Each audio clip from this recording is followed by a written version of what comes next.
wabarakatuh.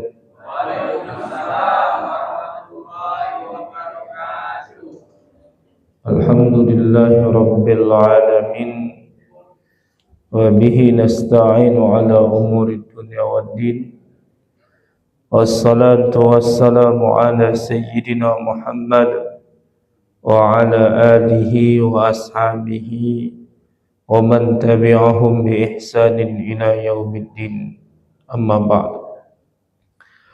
Bapak Ibu, saudara-saudara yang dirahmati Allah, pada kesempatan ini kita akan melanjutkan membacakan kitab hadis Bulughul Maram yang ditulis oleh Imam Ibnu Hajar Al-Asqalani rahimahullah.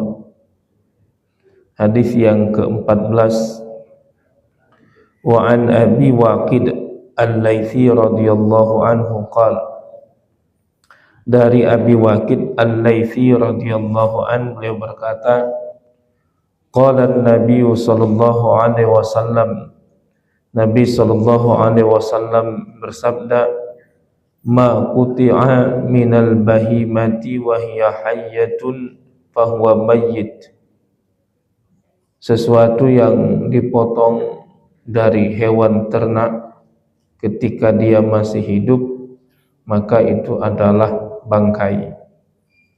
Akhrajahu Abu Daud wa Tirmidzi wa hassanahu wal lafdhu lahu. Hadis ini diriwayatkan oleh Imam Abu Daud, juga Imam At-Tirmidzi, dan beliau menilainya hasan. Dan lafaz atau redaksi hadis ini redaksi dari riwayat Imam At-Tirmidzi.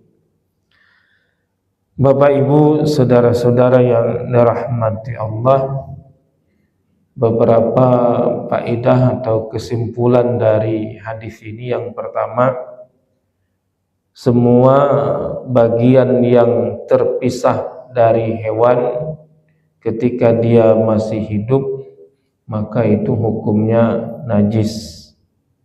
Itu sama seperti bangkai, hukumnya sama seperti bangkai. Misalnya ekornya dipotong, hewannya masih hidup, maka ekor yang terpotong itu dihukumi bangkai, sehingga itu adalah najis. Jadi tidak boleh kita kepengen makan daging sapi tapi dikit be, motong dikit be, ambil sepotong, itu hukumnya bangkai. Kalau nak makan sapi potong sikoknya, kalau ngambil ini ngambil seleronian, makan ekornya, motong ekornya baik, maka itu adalah bangkai.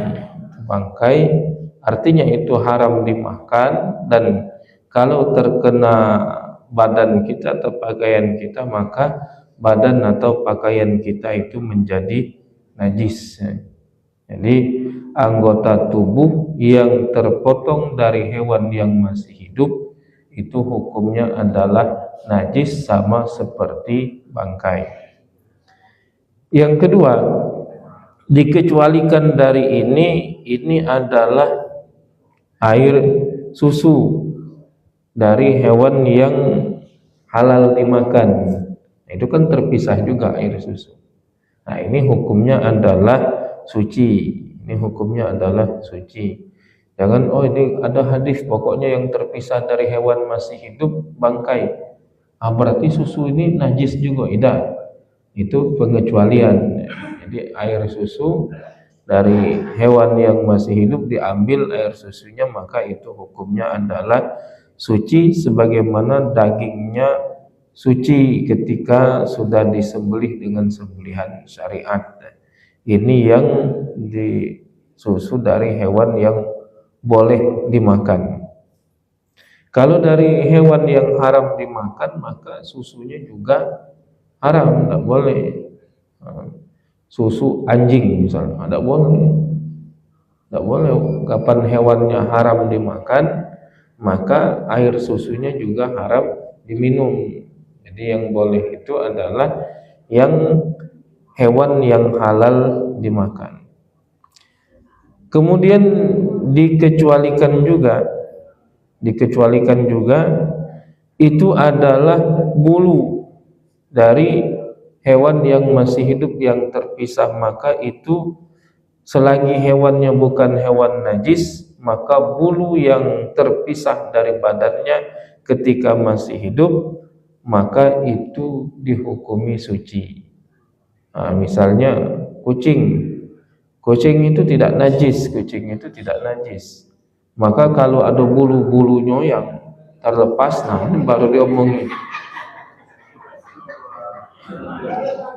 Maka ini kakinya mijak, ini tidak najis. Bulunya lepas, itu tidak najis.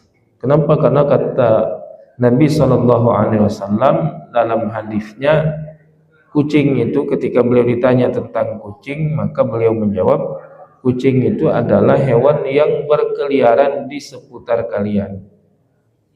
Sehingga kalau kucing itu mau dihukumi najis, kita kesulitan. Najis kalau rumah kita jadi najis, apa? Karena kucing itu hewan yang berkeliaran di seputar kita. Maka syariat itu menghukumi itu suci. Nah, dari hewan-hewan yang suci itu kalau dipotong anggota tubuhnya masih hidup, potongannya itu najis, bangkai. Nah, kecuali tadi air susu dari hewan yang boleh dimakan, maka itu boleh diminum, atau bulu dari hewan yang tidak najis, maka bulunya yang terpisah itu dihukumi suci, tidak najis. Kemudian kita masuk bab berikutnya, babul aniyah, bab tentang bejana atau tempat makan atau tempat minum. Aniyah, wadah makanan atau wadah minuman. An Hudzaifah bin Yaman radhiyallahu anhuma qala, dari Hudzaifah bin Yaman radhiyallahu anhuma beliau berkata, qala Rasulullah sallallahu alaihi wasallam, Rasulullah sallallahu alaihi wasallam bersabda, la tashrabu fi aniyatiz zahabi wal fiddah wa la ta'kulu fi sihafihim fiha fa innaha lahum fid dunya wa lakum fil akhirah. Muttafaqun alaih. Janganlah kalian minum pada tempat air yang terbuat dari emas dan perak, dan janganlah kalian makan menggunakan piring yang terbuat dari emas dan perak, karena sesungguhnya itu untuk orang-orang kafir di dunia dan untuk kalian di akhirat nanti. Muttafaqun alaih. Hadis ini diriwayatkan oleh Imam Al-Bukhari dan Imam Muslim.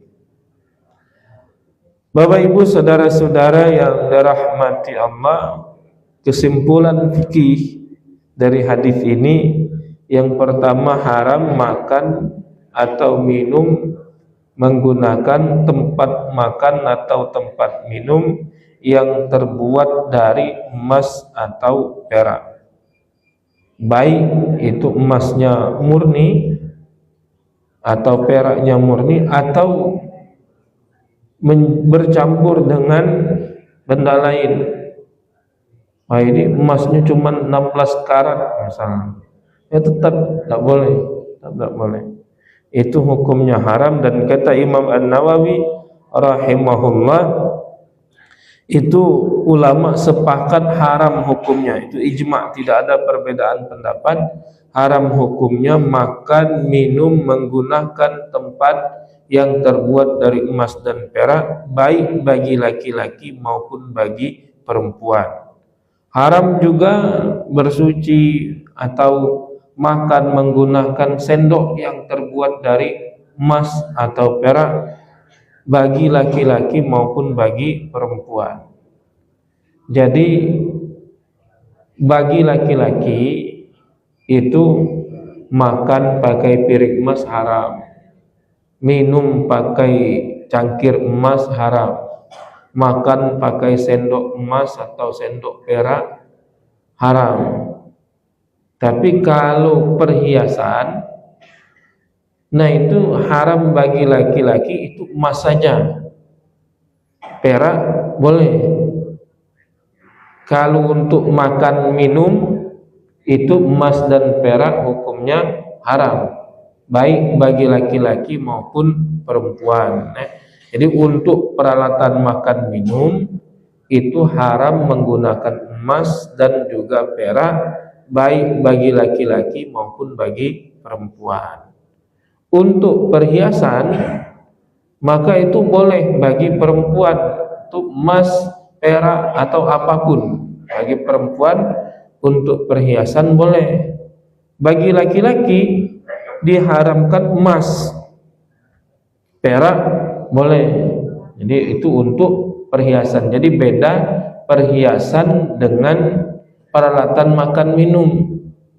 Kalau peralatan makan minum, yang perempuan tidak boleh juga pakai cangkirnya emas atau perak, piringnya emas atau perak, sendoknya emas atau perak. Cuman lah berduit nih yang piringnya emas.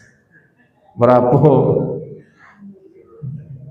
Kalau lah setengah kilo beratnya.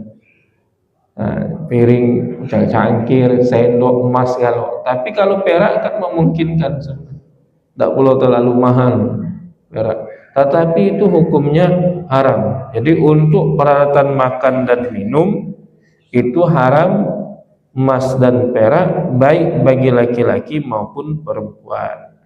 Untuk perhiasan maka boleh untuk perempuan emas dan perak, bagi laki-laki boleh menggunakan perak tetapi tidak boleh menggunakan emas. Nah, ini ada perbedaan.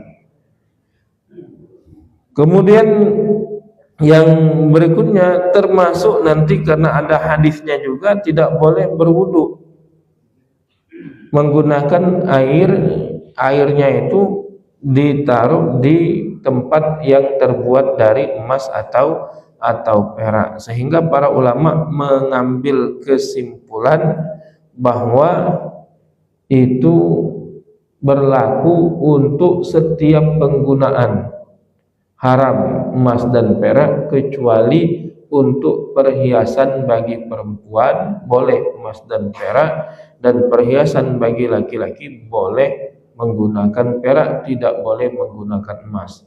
Selebihnya itu haram.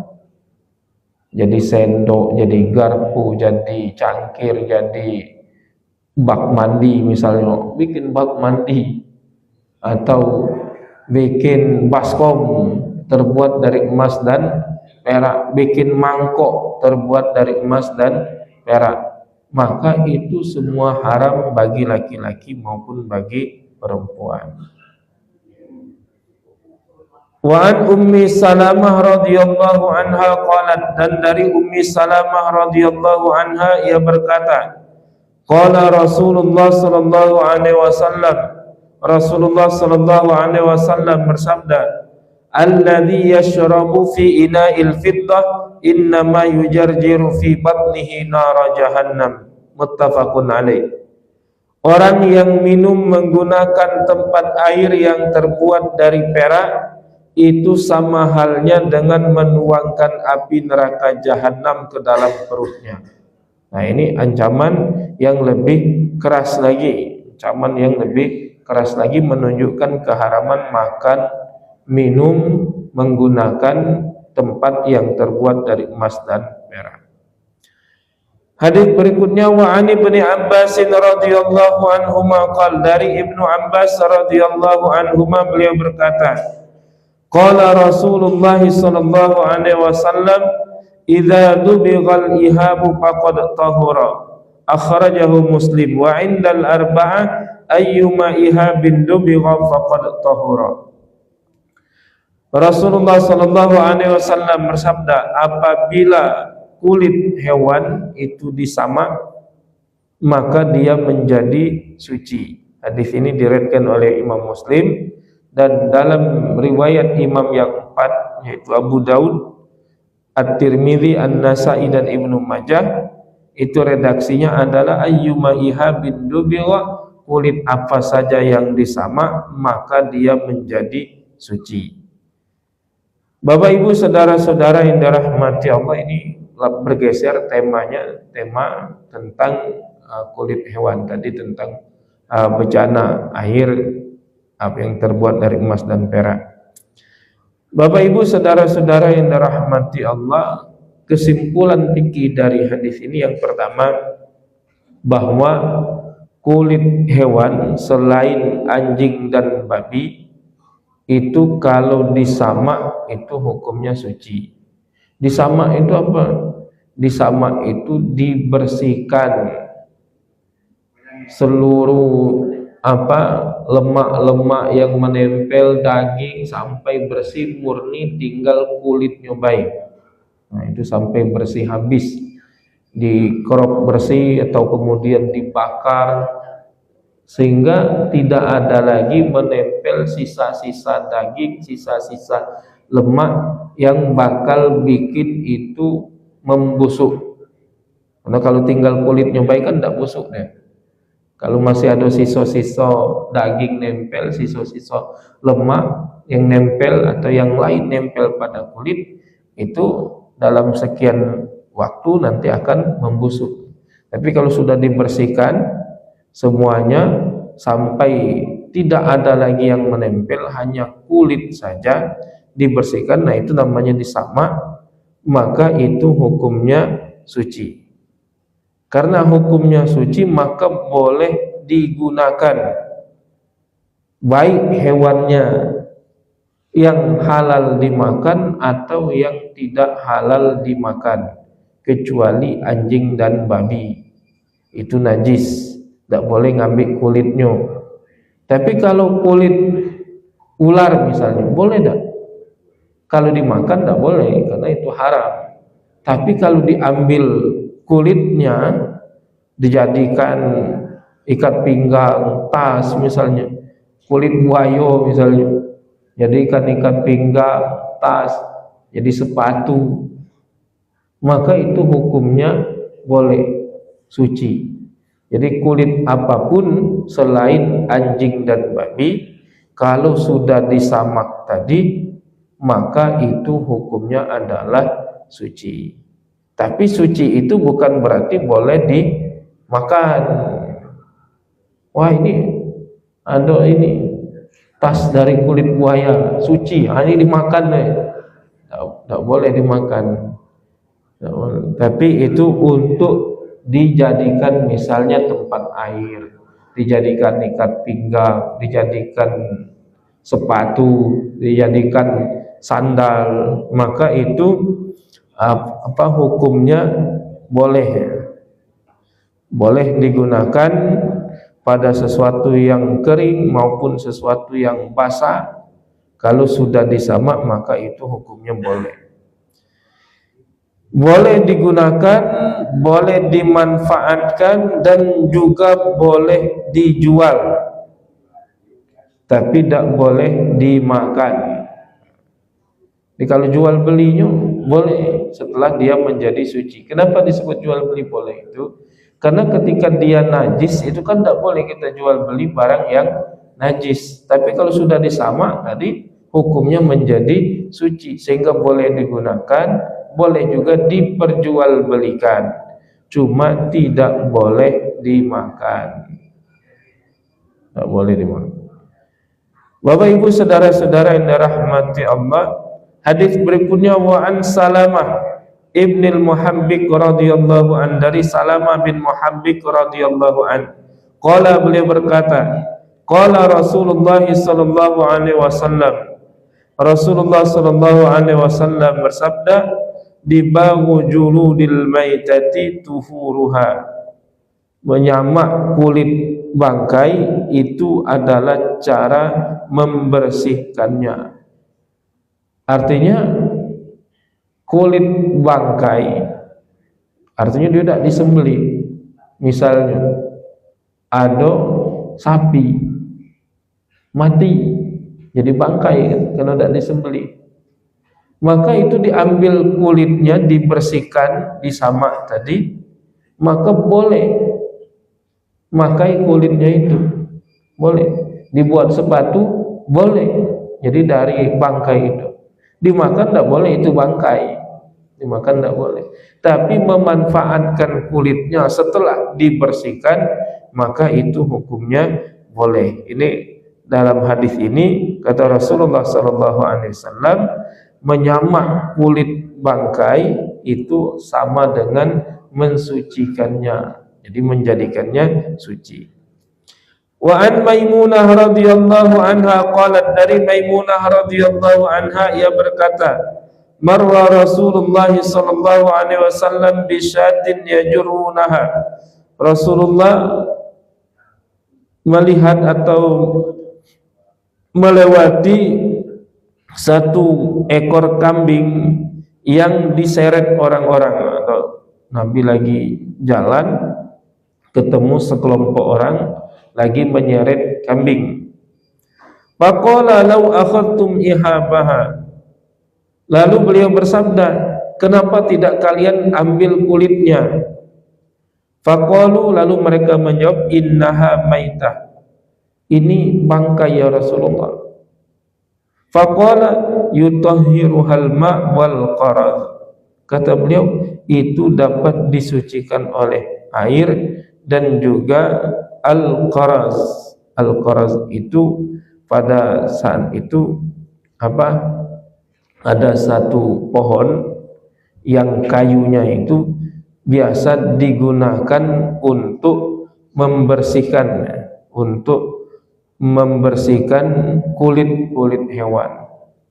Jadi menggunakan kayu, ada potongan kayu dari pohon yang namanya al-qaraz.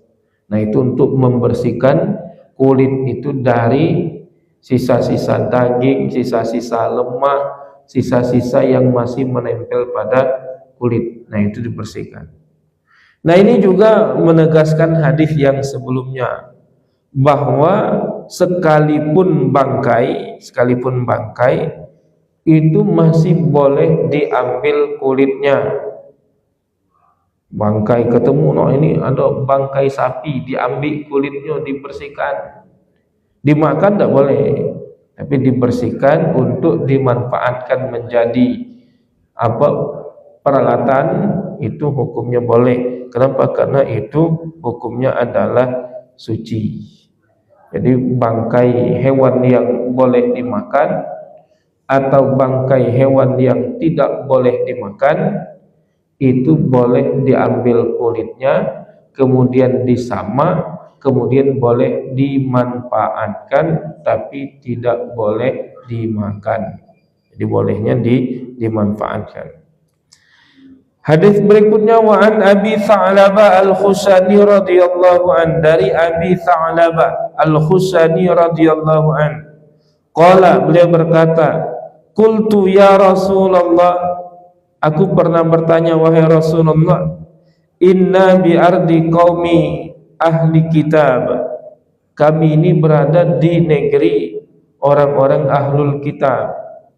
Kami ini tinggal bertetangga dengan orang-orang ahlul kitab, Yahudi atau Nasrani. Afana kulu fi aniyatihim, maka boleh tak kami makan menggunakan tempat-tempat makan mereka, piring-piring mereka, boleh tak kami makan di situ? Qala la ta'kulu fiha, maka Rasulullah sallallahu alaihi wasallam bersabda, jangan makan menggunakan peralatan mereka, illa an tajidu alla tajidu ghairaha, kecuali memang tak kati yang lain. Fagsiluha, maka cuci dulu, wa kulu fiha, dan makanlah menggunakannya. Bapak Ibu saudara-saudara yang dirahmati Allah, di dalam mazhab Asy-Syafi'i, makan atau minum menggunakan bejana atau tempat air atau tempat makan dari orang-orang non-muslim itu makruh. Jadi kalau pasti ada najis, haram. Kalau itu ada kemungkinan najis. Apa kemungkinan najis? Tempat minumnya ternyata bekas minum khamar.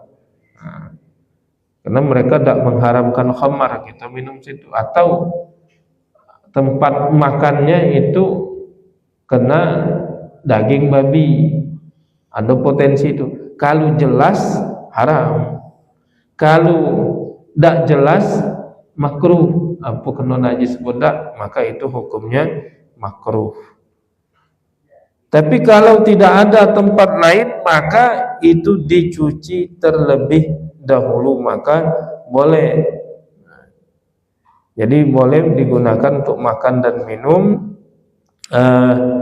kalau memang tidak ada tempat lain, tetapi dengan cara dicuci terlebih dahulu. Nah, Bapak Ibu saudara-saudara yang dirahmati Allah, ini kalau kita yakin bahwa itu tidak digunakan untuk makan atau minum sesuatu yang najis, maka itu hukumnya boleh. Misalnya kita bertetangga, dia non muslim, tapi dia tidak makan babi, tidak minum minuman keras, nah, maka itu hukumnya boleh. Hukumnya boleh. Dia menegaskan bahwa dia tidak menggunakan itu sebagai tempat khamar, tempat sesuatu yang najis, ya, sesuatu yang najis. Atau setelah itu dibersihkan. Jadi dalam kondisi misalnya kita ada di situ, kita nengok itu sudah dicuci, ini kan dikhawatirkan itu tidak dicuci. Nah, masih ada sisa-sisa kena ke kita, sisa-sisa khamar. Nah, tapi kalau sudah yakin sudah dibersihkan, sudah disucikan, maka itu hukumnya boleh. Kenapa? Karena sudah yakin itu sudah dibersihkan. Oh, tapi kalau bekas babi macam mana? Kalau di kita kan dibersihkan dengan tanah, ya, karena najis berat. Air 7 kali, salah satunya dicampur dengan tanah. Nah, itu sebagian ulama, ada di antara ulama itu yang membolehkan tanah itu diganti dengan sesuatu yang bisa menghilangkan kotoran juga, seperti misalnya sabun, deterjen. Kalau pendapat yang mu'tamad dalam mazhab Syafi'i tidak boleh. Anjing, babi itu harus dengan tanah pula cara membersihkannya, salah satunya dicampur dengan tanah. Tapi sebagian ulama ada yang membolehkan. Kenapa? Karena tujuannya itu adalah supaya itu bersih. Maka dengan apapun yang dapat membersihkannya, kecuali dengan air saja. Kalau air saja belum bersih, masih ada yang masih nempel. Tapi kalau ada zat yang dapat menghilangkan sesuatu yang nempel di situ, maka itu dianggap boleh, karena tujuan penggunaan tanah itu kan kesat. Jadi ada bekas-bekasnya itu pacak rontok. Ya, kalau ada dengan sekarang dengan zat-zat tertentu yang bisa membersihkan itu, bisa membunuh bakteri, maka itu boleh menurut sebagian ulama. Tapi dalam mazhab Syafi'i masih terikat dengan hadis tentang mencuci 7 kali, salah satunya dengan tanah. Nah, kalau kita ngikut pendapat yang boleh pakai sabun, maka peralatan mereka yang sudah dicuci bersih, maka itu tidak ada halangan bagi kita untuk menggunakannya.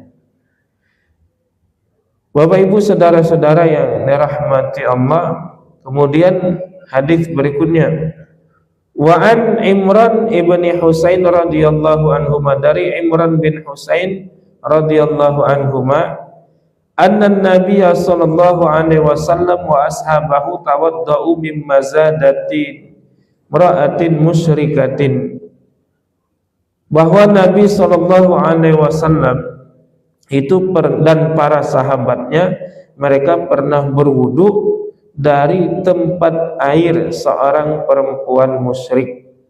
Muttafaqun alaih. Hadis ini diriwayatkan oleh Imam Al-Bukhari dan Imam Muslim. Bapak Ibu saudara-saudara yang dirahmati Allah, tadi dilarang makan minum, tapi Nabi pernah berwudu menggunakan tempat air seorang wanita musyrik. Nah ini beda. Kenapa beda? Kalau tempat makan dan tempat minum itu khawatir itu digunakan untuk sesuatu yang kotor atau najis. Kalau tempat air seperti yang memang khusus untuk air, bukan untuk minum ya, misalnya bak mandinya, nah itu tidak ampuh. Kenapa? Karena memang menurut adat atau kebiasaannya itu tidak diisi yang lain kecuali air. Jadi dia punya tempat air besar, kita makainya boleh. Kenapa? Karena tidak digunakan makan minum, itu hanya untuk menampung air, dan air itu hukumnya suci selagi tidak terbukti ada najis. Jadi air itu dimanapun kita ketemu air, kalau dak nengok nian atau dak tercium nian bau najis, maka itu kembali kepada hukum asal, yaitu suci. Ketemu di mana be air, nah ada pak, ditengok bersih, dicium kan tidak bau. Nah, kalau tahu-tahu pas dicium, bau pesing ini ada yang kencing mercik ke situ misalnya, maka itu najis. Selagi tidak terbukti ada najis, maka air itu hukumnya adalah suci. Kenapa tadi yang tempat makan, tempat minum dilarang? Karena ada potensi najis. Kalau bak mandi, nah itu tidak, sangat kecil kemungkinan najisnya. Kenapa? Karena memang biasa digunakan hanya untuk air saja, tidak digunakan untuk yang lain. Tidak, kalau minuman keras pakai bak mandi misalnya, masuk situ. Nah ini maka Nabi SAW pernah menggunakan air yang berasal dari tempat air seorang wanita musyrik. Bapak Ibu saudara-saudara yang dirahmati Allah, ini saja dulu yang dapat kami sampaikan. Mudah-mudahan bermanfaat bagi kita semua, amin ya rabbal alamin. Kami akhiri, assalamualaikum warahmatullahi wabarakatuh.